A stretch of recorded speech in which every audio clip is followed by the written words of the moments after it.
হ্যাঁ রে পিন্টু, কি করছিস? এখন দিনকাল কেমন যাচ্ছে তোর? আর কেমন যাবে বল, কাজ নেই, ওই কোনো রকমে দিনটা চলে যাচ্ছে। কোথাও তো একটা কাজ জোগাড় করতে পারছি না কলা। তা আমি একটা কথা বলবো, যদি কিছু মনে না করিস। না না, বলো না, তোমার কথা আবার মনে করবো কেন? আমি তোর বৌদির জন্য একটা হোটেল খুলছিলাম। জানিসই তো আমাদেরও ব্যবসাটা ডুবে গেছে। সেই জন্য তুই যদি দোকানে কাজ করতে চাস তাহলে দেখতে পারিস। এটা তো বেশ ভালোই হয়। মানে একটা কাজও আমরা পেয়ে যাই। আমি তাহলে শঙ্করকেও খবর দিয়ে দেবো, বসে আছে। হ্যাঁ, দিয়ে দিও, কিন্তু আরেকটা কথা ছিল। হ্যাঁ, প্রথমে তো অতটা মাইনে দিতে পারবো না। মানে কাজটা শুরু হয়ে গেলে, হোটেলটা ঠিকঠাকভাবে চললে তারপর আবার মাইনে দেবো তোমাদেরকে, কেমন? সে ঠিক আছে, তুমি যে আমাদের একটা কাজের বন্দোবস্ত করে দিলে এটাই অনেক, ঠিক আছে। ঠিক আছে, তাহলে বেলায় দোকানে চলে এসো, সব জোগাড় করতে হবে তো। ঠিক আছে ঠিক আছে, আমি বেলায় শঙ্করকে নিয়ে দোকানে চলে যাব। ঠিক আছে, এখন তাহলে আমি আসি, হ্যাঁ। ঠিক আছে দাদা, ঠিক আছে। হ্যাঁ গো দাদা, কতটা কি এগোলো? এবার তো রান্না চাপাতে হবে, না হলে আবার দেরি হয়ে যাবে। এই তো অনেকটা এগিয়ে গেছে, আর বেশিক্ষণ লাগবে না, আর কয়েকটা কাজই বাকি আছে। আচ্ছা ঠিক আছে, তুমি তাহলে কাজগুলো ছাড়ো, আমি সবজিগুলো করছি। হ্যাঁ বৌদি, আমি কচুগুলো ধুয়ে রেখেছি। তা তুমি কচু দিয়ে কি রান্না করবে? অনেক কিছুই আছে এখানে দেখছি। ভাবছি কচুর ঘন্ট করব, অনেকেই খায়নি কোনোদিন, তাদের ভালো লাগবে। তা তো ঠিক, আমিও খাইনি কোনোদিন। কিরকম খেতে হয় সেটাও জানি না। আজকে খেয়ে নিও করা হলে। তোমাদের দোকানে তোমরাই যদি না খেলে তাহলে আর কি করব? আমাদের দোকান? দোকান তো তোমার বৌদির, আমাদের হলো কি করে? তোমরাই তো দোকানে কাজ করছো, আমি যতটা কাজ করছি তোমরাও ততটাই করছো, তাহলে দোকানটা তো তোমাদেরও হলো, তাই না?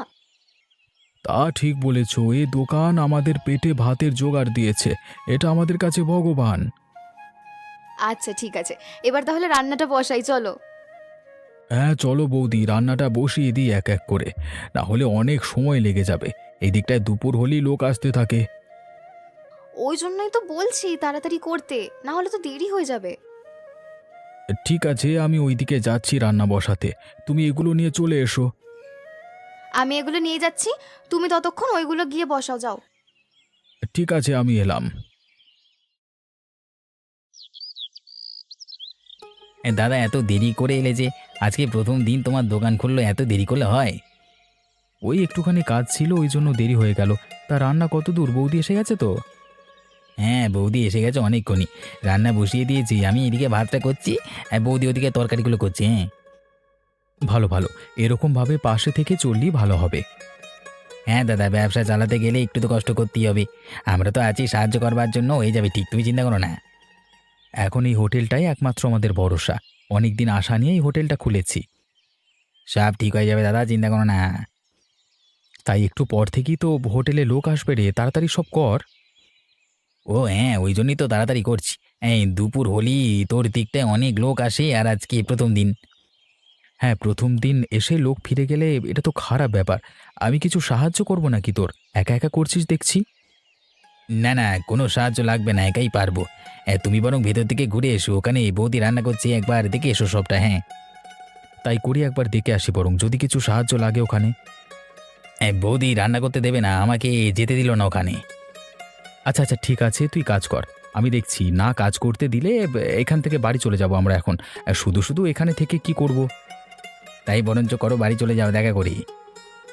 ঠিক আছে, আমি ভেতরে যাচ্ছি, তুই কাজ কর।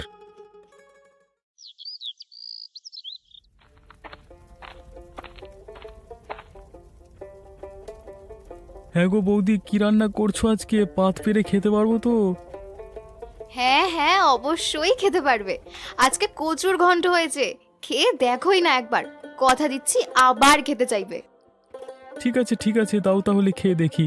তোমার এই দোকানটা খুলে বেশ সুবিধাই হয়েছে আমাদের। কেন সুবিধা হয়েছে কেন? আমি তো শুধুমাত্র রান্না করি। বাড়িতে একা মানুষ, আর রান্না করতে ভালো লাগে না। তোমার এখান থেকে দুটো খেয়ে চলে গেলে রান্নাটি বসাতে হয় না। তা ভালো কথা বলেছো। আচ্ছা আগে খেয়ে দেখো কিরকম কি হয়েছে, বলবে কিন্তু। অবশ্যই বৌদি, তুমি দোকান খুলছো নতুন, তোমাকে বলবো না? আরে ভুল ত্রুটি তো থাকতেই পারে, সেগুলো তো ধরিয়ে দেওয়া উচিত।